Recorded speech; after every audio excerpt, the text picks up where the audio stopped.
think a lot of people try to capture everybody, and then you don't have that one focus. So capture that focus, and then you can expand. Inspiring you to reach your goals and live your dream. This is the Keaton Nelson Show. Alrighty, guys. I've got another freaking awesome guest on here today. Tim Kintz. He helps people, he helps dealerships, salesmen, entrepreneurs sell more, make more money, and do it like in an easier way, less frictionless. He just sent me these books, man. He's the first guest to send me his books. I'm pumped. Thanks, man. I appreciate it. He signed them too. Check this out, guys. You guys are listening. Sorry, but he signed this, dude. You didn't have to do that. I appreciate it, man. Good. I'm glad you like him. Yeah, I got them yesterday. I got to read them, but I'm pumped. I'm a leader. I own my own company, so I'm excited to get in there. I do a lot of my own sales, so maybe you can give me a few tips while we're on here too. Thanks for being on the podcast, man. Man, it's great to be here. Love doing them. Anytime. Yeah. I love it. Cool. So tell everyone a little bit about yourself. Where are you from? Man, I'm from all over. Yeah. Kind of a nomad. Oh, yeah. Yeah. My dad, I remember when we were kids, he said, when we'd be fighting, me and my brother and sister, he said, when you grow up, I hope you live on one end of the country, you live on the other, and you live on the other. And I ended up in Alaska. My sister ended up in New York City, and my brother was in St. Louis. So, yeah, he got his wish. Dang. You're in Alaska? I was. I'm not now, though. So I grew up in St. Louis, state of misery, as I call it. And state of misery, okay. And I had the opportunity to escape Missouri and go to Arizona because I played baseball. So I played college baseball out in Arizona for 3 years. Sweet. And then transferred to California, Cal Baptist University in Riverside, and then went to Alaska to play summer baseball. And baseball was done for me at that point. And, when you play summer baseball up there, they get you a job during the day and you play baseball and all that type of stuff. And my job happened to be washing cars at the Honda Acura store. And I was washing cars for guys making $150,000 a year. And my buddy in the big leagues was making $62,500 a year. And I thought, hell, I'll give it a try and see how it works out. And 34 years later, I'm still in the car business. So that's kind of how I got to where I'm at. And then I spent 11 years in a dealership, pretty much from detailer all the way up to general manager. And then I went to work for a big training company for about 13 years. And left, went back into a dealership for a year, get tuned back up on all the technology and changes and evolution. And then I started the Kintz Group because I saw the need for new, relevant, up-to-date training that dealt with today's customers, not stuff that was designed in, the 70s and 80s. Not that all the stuff's bad. It's everybody says, well, that's old school. Well, there's good old school and there's bad old school, right? And there's good new school and there's bad new school. Really, it's you take the best of both worlds and then you can become great. So that's my 30,000 foot view of where I'm at and how I got to where I was. Cool, man. Where I am. So do you only help people in the automotive arena, or do you help entrepreneurs who are selling? Mainly right now, it's mainly car business, RVs, cool. Any power sports, all transportation stuff. So it's figure out what you can be the best in the world at and do it. Right? You can be jack of all trades or master of none type of thing. I think a lot of people try to capture everybody, and then you don't have that one focus. So capture that focus, and then you can expand as you go. I do have a lot of other things that I want to start branching out into. So mainly baseball stuff. Oh, cool. Yeah. The riches are in the niches, right? For sure. Yeah. That's cool. I was just out at, I think he's probably your competitor, so I'm sorry for giving him a shout out here, but I was out with Andy Elliott and Brad Lee. Yeah. They just had someone out in Arizona. Yeah. Would you say he's like your competitor? Yeah, absolutely. Oh, yeah. Yeah. But he's, there's different strokes for different folks, right? It's with the car business, the funny thing is they'll be on your training for a while and then they figure, well, we need to try something new. And then they'll just change up instead of keep doing what you're doing. If you're getting results and become master what you're doing, we kind of have ADD and we kind of bounce all over the place and we're looking for the next great thing. So right. It's different styles for everybody. So yeah, he does a really good job with his niche. Absolutely. I tell you what, man, I went out there. I like him, by the way. I like him. I like Brad and everything. But I was at the seminar for like 8 hours. And dude, it was like just getting screamed at for 8 hours. And I'm like, Jesus, man. And I'm not even in the car business, you know? I'm like, I was there more for Brad and stuff. And I'm like, geez, this guy's just yelling at me the whole time. I'm not sure.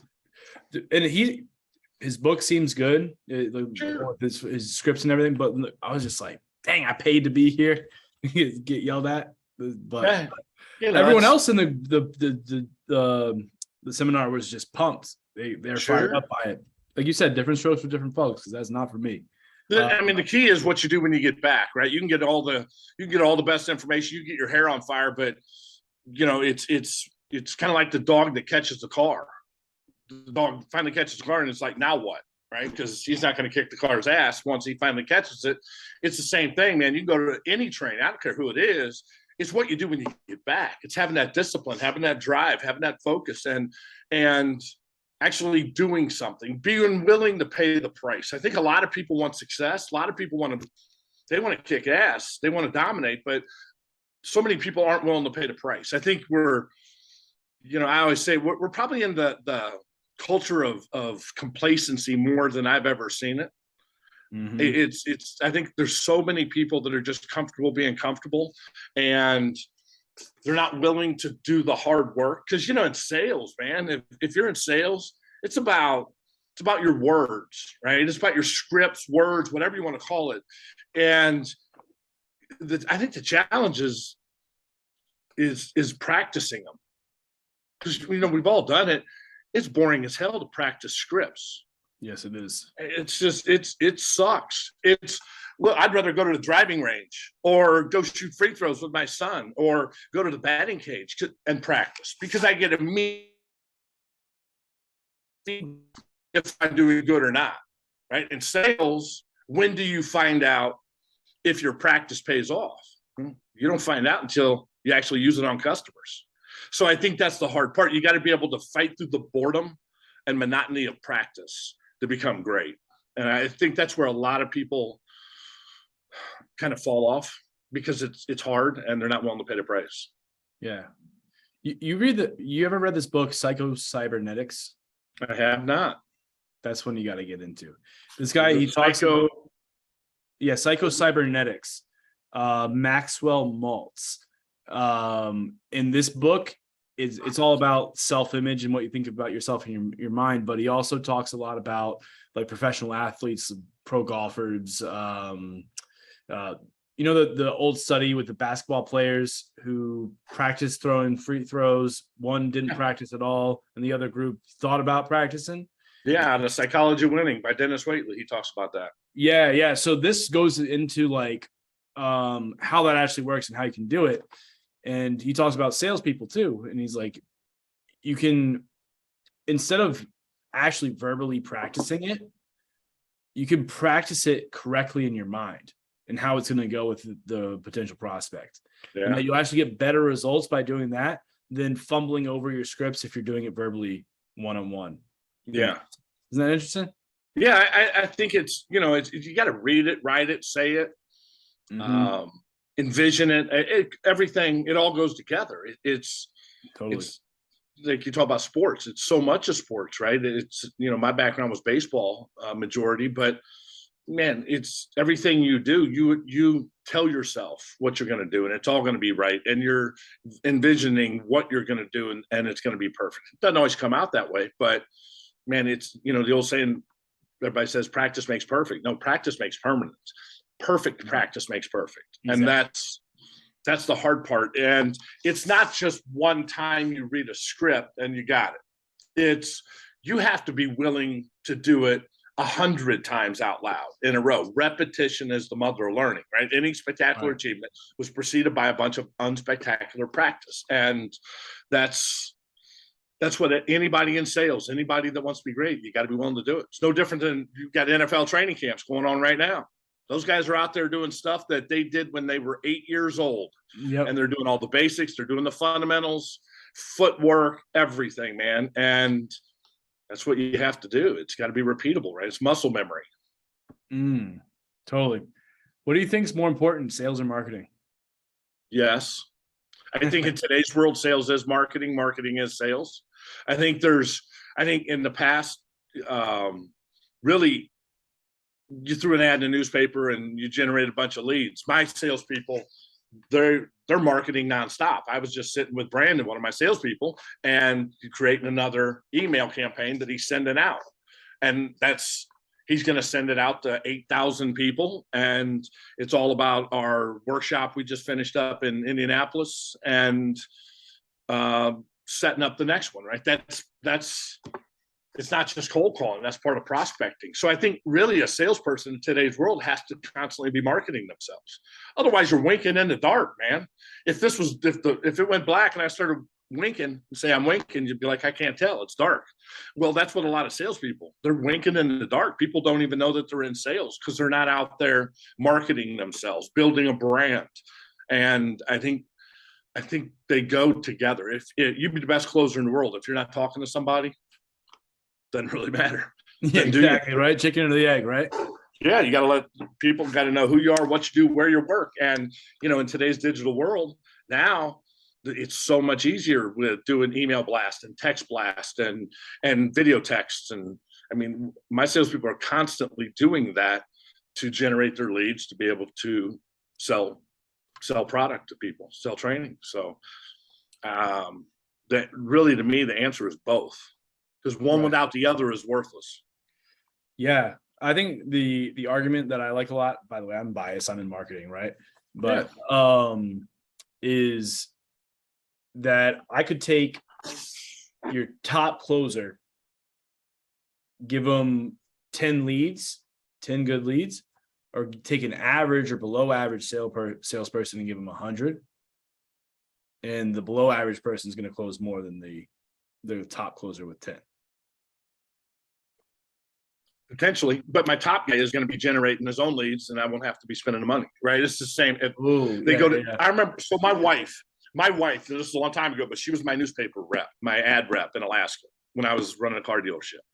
And I always remember one time she asked how the ads went for the weekend. She came in on Monday. So how was the weekend? I said, the ad was all right. It drove a lot of traffic to the dealership. Just nobody bought. She said, well, the ad was good. You guys just can't close anybody. Bingo. So that was my wife. And she wasn't my wife at the time. And maybe that's why she was. But it's the same principle, right? Marketing, you could drive 100 people, but if we can't close them, it doesn't matter. Yes. And at the same time, I could have a great closer, but if they're not getting in front of 100 people, it doesn't matter. So it's those go hand in hand. Yes. I actually had a client recently. I booked him 49 sales calls for a 10K offer. They couldn't close one of them. And they had a qualified process to be able to book the call in the first place with a certain amount of income and everything. I'm like, you gotta be kidding. And then they look at me like I haven't had any ROI from our engagement yet. I'm like, well, no shit. It's a numbers game, man. It's a numbers game, and you got to be willing to put it out. If something didn't work, then you gotta adapt and adjust and keep doing it. Because the crazy thing is what works now, what works today. We may do some marketing today, and it generates a ton of leads, and then we do the same thing next week, and it gets us nothing. Yep, that's just it's just kind of how it goes, and you can't ever give up, and you got to keep pushing. And that's what are we going to do? Stop advertising because the marketing didn't work? No, we have to bob and weave, man. That's what it is. If your game plan didn't work, you better change your game plan. Otherwise, you'll be the Atlanta Falcons losing to the Patriots in the Super Bowl. That's right. That's what happens. They didn't make an adjustment, and the Patriots did. That's it, baby. No offense. I'm a Patriots fan, so. All right, so there you go. The Falcons fans all hate my guts right now. I mean, the Patriots fans or Falcons fans hate my guts right now, but it is what it is. It is what it is. That's right. We're finally struggling after all this time, but I want to talk about how many people you have on your sales team. 3 right now. 3 right now. How do you Yep. find them? Very slowly. Right Okay. now, it's if somebody's not working, it's because they don't want to work, and finding new people is a challenge. It's a lot of Indeed, a lot of social, a lot of word of mouth, a lot of referrals Okay. that we really work on. What is your for everybody, man? Every business owner right now, finding people's your biggest challenge. Yeah, I mean, like, that's my challenge right now. I'm ready to start marketing and scaling my business, and I don't have time in my calendar to take any calls. Yeah, I'm like, I need a salesperson, or I can't even market right now. yeah. You know, It's in finding people that are willing to put the time in on the phone, comfortable with being on the phone, not giving up, persistence, and it's a process to teach guys how to handle the phones and how to be good on the phones, right? It's smile and dial, baby, and if you're not comfortable doing it, you're going to go crazy. My salespeople spend about 3-ish hours on the phone a day on average is their phone time, and that's what we shoot for. We always look for that 3-hour time, and that usually gives us the best results. We can usually look at their phone time and the results, and they mirror each other. yeah. So then, are they cold calling? Are they Some, calling leads that have raised their hand? both. Okay. Both. Yeah. If we have workshops, because I do all my managers and sales workshops at Top Golfs, and we'll do them. We'll find certain towns to do them at, and then they'll blanket the whole town with phone calls and the area, 100-mile radius, with phone calls and emails and texts and videos. That's awesome. And then we'll do some social targeting too. Yeah. So what we'll do is, what I can do is I get booked sales calls. People, they decide to book the call, and I can't even take it. It's like a nightmare over here. But It's a challenge every business has. exactly. And then, so do you have any tips for someone who, like, let's say it's me, like, what are some things I should be looking for in a salesperson that are like non-negotiable? Non-negotiables. I want somebody that is competitive. Mm-hmm. One thing that we always ask in interviews is, tell me the last time that you were in a competitive situation and how'd you handle it? Okay. And what answer are you looking for? I'm not looking for necessarily the perfect answer, but I'll know when I get the wrong answer. That's what you're looking for. You're looking for the wrong answer. Well, I'm not real competitive. Okay, that'll tell you a lot. Maybe they tell you, well, I guess last time was, I wanted to get a scholarship for marching band, and I had to compete. We had to try out, and every day I would go home, and my mom would make me go down to the basement, and I would have to practice my instrument down there for an hour a day, and she made sure I did it, and I ended up making the team, and I got a scholarship for marching band. Well, okay, what's that tell you? He had to. His mom made him. So he's willing to put the work in, but he needs somebody to stay on top of him to do it. And if you do that, you're going to get success from that person, right? Other people, you're going to find out that they just have no competition. They're not into competition. We're all in this together. We're one big team. I don't work for the company. The company works for me. All that bullcrap mindset. Yeah, everybody works together. Yes, the company does not. Unless you're writing the company a check, they're not working for you, right? I want somebody competitive. I want somebody that hates losing more than they love winning. That's what I was looking for. That's what I want. Because I've heard both sides advocated. I can't remember the argument on the other side, but why do you want someone who hates losing? Winning is what you're supposed to do. Losing is what gives you that adrenaline to want to keep getting better. If you come off the field and you're excited just because you won, no, it's why is Tom Brady so great? Yeah, because what's his desire after every Super Bowl or every win? His mindset is it's time to get back to work, win another championship. It's not, we're just going to celebrate and live it up, and I don't need to work hard anymore because I already won. No, that's over.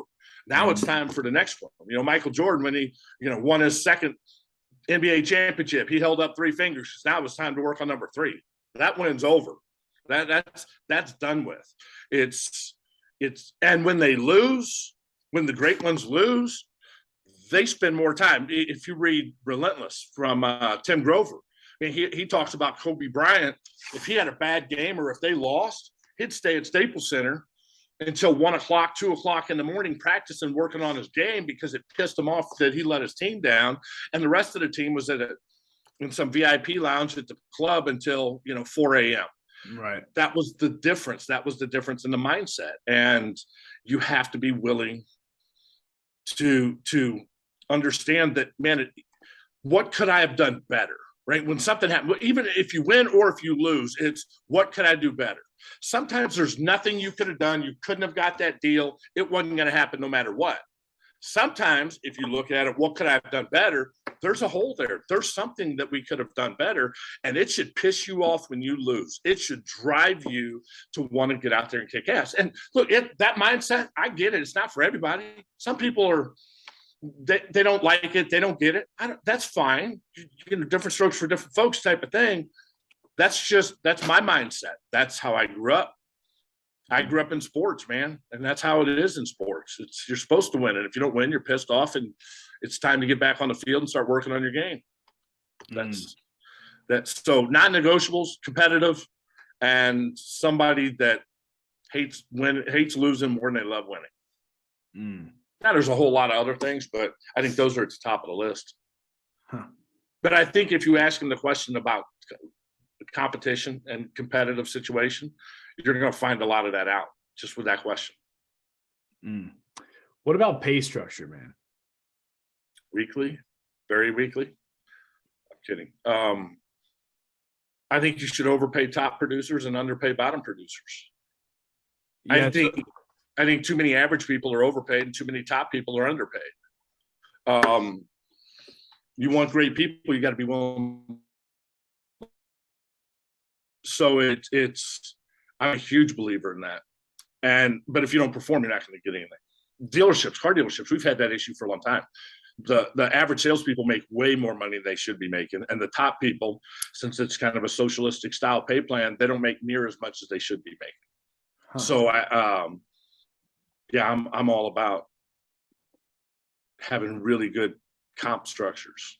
I think there's 2 things when it comes to pay plans, right? You've got pay plans and you got bonus plans, reward plans.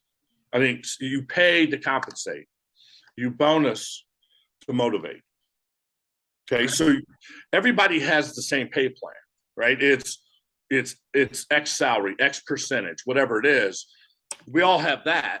Now, the way I overpay top people is I bonus to motivate. So as you move up in the numbers, now you're making more. But I think a lot of the problem with a lot of pay plans is they always try to find a pay plan to motivate. That's the mistake. Your pay plans aren't designed to motivate someone. Your pay plans are designed to compensate. Bonus and rewards plans are designed to motivate. And if you can separate those 2, you're going to get more out of your entire compensation plan. I like that a lot. Because I've been playing with that, toying with the idea of hiring salespeople. What's it called? A forgivable draw? When you, let's say I paid someone $500 a week, or if they made more commission, they take whatever's more. You know what I mean? It's basically a guarantee. We have a non-recoverable draw. So it's if I pay you $4,000 a month and you make $5,000 in commission, you make $5,000 for the month. Right. If you made $3,800 in commission, you still get $4,000. So it's a non-recoverable draw. So it's not salary plus commission. What do you find with like your salespeople where like it's little enough to keep them hungry, but enough to keep them fed? You know what I mean? You know what? That draw is going to be whatever it takes to hire the person, right? Everybody's different. That I don't look at them the same. If you have somebody that is really qualified, they come interview with you, and they're used to making $8,000 a month, let's just say, You say, okay, well, to start out with us, we're going to pay you $2,000 guarantee plus commission. Non-recoverable draw, $2,000 or $3,000, whatever that number is. But they're used to making $8,000. I think they're going to be, I'd be like, well, you know what? Let me talk to my wife and I'll let you know. You'll never hear from me again. I'll ghost you. Because if you advertise or say we'll pay you a $3,000 guarantee or a $4,000 guarantee, you're not going to get people that are making $7,000 or $8,000 a month right now. If you want to catch the right fish, you got to fish with the right bait. If you're advertising a $4,000 guarantee, who are you going to get? You're going to get people used to making $3,000. They're looking for a raise. I mean, that's the reality of whenever you start floating those guarantees out there, $4,000. No, I'll pay you what I got to pay you to hire you if you're the right person. And then as your guarantee, when you start, they're not going to be making a lot of commission initially necessarily. Usually it takes time to ramp up. So as your commission over time, if I have a draw, if I have a $4,000 draw, $5,000 non-recoverable draw, well, over time, their commission's coming up. By the time you get 6 months into this, their commission is higher than what that draw ever was. Oh, wait. But they have to have that safety blanket as they're learning. You're just not going to get good people right now. It's hard. I mean, I grew up in the world of you're going to work for commission. If you don't sell anything, you make nothing.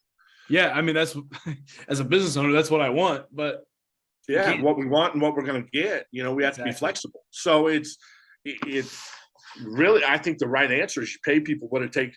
You pay the right people what it takes to hire them. And then once you hire them, now you got to train them. You got to support them. You got to give them the tools that they need. Otherwise, you're setting them up for failure. Because when you hire somebody, you're hiring them, you're hiring their family, you're hiring everything.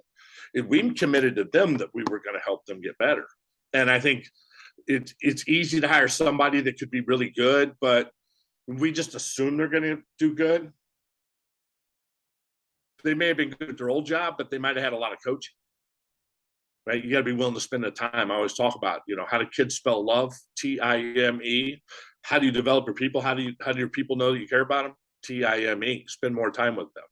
And that's because you're busy, but you got to make the time to do that. So, find the right people, pay them what you got to pay them, and don't settle. Really, I think to hire the right people, you got to start looking at your interview as a firing process, not a hiring process, right? I think in an interview, it's really easy to try to select them instead of trying to reject them. We're looking for all the reasons we should hire somebody. Yes. And in reality, you need to be looking at why you shouldn't hire that person. Fire them before you hire them. And you have to really be careful with, now, I just want you to know, we're looking for people that are willing to come to work. You need to put a lot of phone time in. You need to be persistent. I want you to hate losing more than you love winning. You need to really learn our scripts. You have to be comfortable doing email marketing, doing video marketing, doing texting, and you got to be willing to put the time in. How do you feel about that? Well, if they have half a brain in their body, they'll be like, well, I love that. Close the machine. I can work bell to bell, and then they just summary close you. So you have to guard yourself as the interviewer, not to load their lips, not to tell them what you're looking for, because we've all hired somebody that we looked up 2 months into it and said, what the hell happened to this person? They're nothing like they were in the interview. Yeah. Because you told them exactly what they needed to tell you to hire them. So. And my hand's up on that. I'm guilty of that. So I'm really bad. I let my VP do all the interviews. I know my weakness. I think I'm like that too. I mean, I'm looking for all the reasons to hire someone. You know what I mean? Yeah. For sure. Yeah. And it's good to look at that side, but I also need to look at, okay, what could go wrong with this person? Yes. And then once you start looking at it, you'll do a better job in hiring. And then you got to be willing to pay the good people. That's right. Cool, man. I want to we could go on for a million, questions as far as this goes, but I always ask a few questions at the end.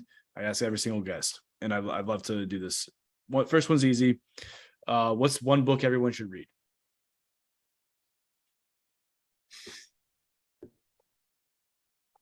The Bible. Okay. Yeah. And then I'm a big believer, if you're in sales and competitive psychology of winning, Dennis Waitley. It's really easy to read. And it's a good good start to get your mind right on what it takes to be successful in anything in life. There's a ton of great, and they should read Frictionless and they should read Fearless. Got to put those out. Got it. And then I do this whenever someone's got a book on my podcast. Guys, if you want to send me a DM for the first, I don't know, I'll say the first 50 people who send me a DM, I'll buy the book. You just give me your address, I'll send it out to you. You got it on Amazon? We actually sold out of Fearless on Amazon. We're getting ready to ship them 500 more books. I was just talking with my assistant about that, which is a good problem. And but you can go to kintzgroup.com, our shop. We have them on there because we have about 1,500 of them here at the office. We're getting ready to ship off 500 of them. And then Frictionless, the closing and negotiating with purpose, that is on Amazon, or you can go to the Kintz Group shop also. Sweet. It'll probably be in stock by the time this thing drops, hopefully. Either way, I'll get taken care of. And then how about this? You said the Bible. What book in the Bible does everyone need to read? Proverbs. It's a good start. Yeah, it's a good start. Yeah. That's the one that everyone says when I ask that question, because they said the Bible. It's a good start. For sure. So what's the biggest regret you have in your life? Man, I don't have a lot of regrets. I'm just glad there was no video phones when I was in college. Man, it's a good question.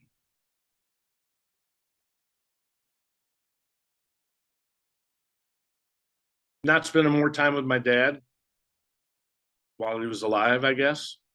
Yeah. Especially now I have kids. Not, the older we get, the smarter our parents were. Sure. And not understanding how precious time is, right? The older you get, the more you value time. And maybe that's why I watch the History Channel, because I'm getting closer to being history or something. But it's, I think that's the lessons we learned that we didn't realize we learned. Like my kids are 12 and 13 right now. And I keep reminding my wife that we're not parents right now. We're counselors. They're past the point of being parents. And now it's, it's all about, now it's not about raising good kids. It's about raising good adults, right? It's, I don't want to raise them to be good kids. I want to raise them to be good adults. So, yeah. And I think you notice that stuff though, as you have kids. Huh. Yeah. I love that question. It always, I love that question because it brings to light what really matters in life. Yeah. With every single guest. Sure. And, you know what I mean? That all this stuff is for that. Yeah. It's not the decisions in life you regret. It's the indecisions. The indecisions. Ooh, I like that quote. Yeah. It's the things you look back that you didn't do, not what you did do. I don't regret the decisions I made and moving forward. At the time, it was the right decision. At least it seemed like it. Right. Now, I had not always the right choices within the decisions, but the decision was right. It's the things you look back on that you didn't actually do and wishing you would have done it earlier. Huh. Like maybe buying Yahoo stock 25 years ago. Right. Apple stock. Right? We can all have those little. For real. Yeah. Bitcoin when it was $7 or whatever. Yeah, exactly. So, those are all minor things, man. And for sure. Big picture. There's no U-Haul behind your hearse. Yeah. That's right. You got to go back in time. You got to talk to your younger self. You can go back to any age you want to go back to. And you got to tell yourself 3 sentences and then you disappear. When you're younger, it's your older self. You can trust because it's you, right? What age would you go back to? What are the 3 sentences you would say? I want you to say that first. And then after, if you want to explain why, please do. But if you don't, that's okay too. No, I'd go back to my freshman year in college and tell myself, man, it's you're not as smart as you think you are. Trust your coaches. Every day when you wake up, ask yourself, what are you going to do today to be better than you were yesterday, and then follow through on it. And when you go to bed at night every day, ask yourself, based on what I did today, am I better than I was yesterday? And if at night, because the question you ask in the morning means nothing if you don't follow through. And at night, when you ask yourself, am I better today than I was yesterday? If you can't say yes, don't piss away another day. One thing you don't get back is time. You can go to time.com, you can't buy more time. And I would have challenged myself to push. I had tons of potential, insane potential in baseball. I would have challenged myself to work harder and to have more discipline and focus on my coaches more and what my coaches said more. That's probably the biggest difference. Yeah. Because I was going to be a big league baseball player. I knew it. It didn't happen, but it was. And hindsight being 2020, I look back and there was, I was the cocky 18-year-old kid that thought he owned the world. I bet. Yeah, same thing. And the good news is I'm still in touch with all my coaches, and I talk about them in the book Fearless, Coach Kazanis, that, even to this day, when I hang up, he'll always remind me, hey, keep your nose clean, Tim. He'll say that every time we get off the phone. And he was that father figure, right? He was the guy that told my dad when we did a recruiting trip that he said, I can't promise that your son's going to be a Major League Baseball player, but I can promise that he's going to come in as a boy and he's going to leave as a man.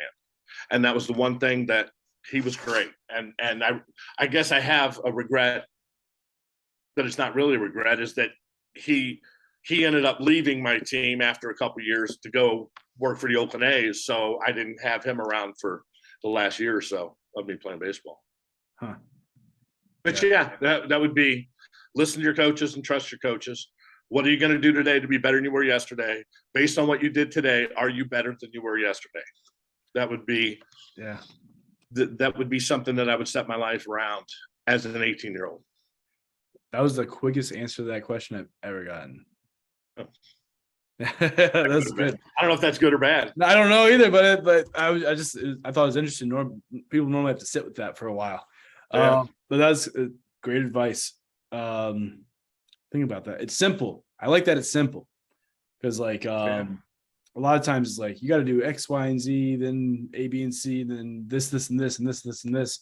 It's like, no, just ask this one question when you wake up, this one when you go to bed, and that's it. Because it's all situational. If that's what you do for your entire life, then no matter what stage you're at, whether it's a kid in college playing baseball, whether it's a salesperson that's getting real estate, as you move through the stages of your life, they still apply. Sure. It may not be listen and trust your coaches, maybe listen and trust your supervisors or managers, but it's still the same principle. Right. Cool. Unless your managers suck, and then don't listen to them. Then they got to go hire Tim Kintz. Yeah, because if you make yourself great, I always say there's no such thing as job security. There's just employment security. And if you make yourself great, you're always going to be hireable. There's always going to be something out there for you. But don't think you're just going to hang on to a job just because in today's world. It's always moving, man. You got to keep getting better. Where can everyone go follow you, man? KintzGroup.com. And then on LinkedIn, Facebook, Instagram, we're on there. But KintzGroup.com has tons of information.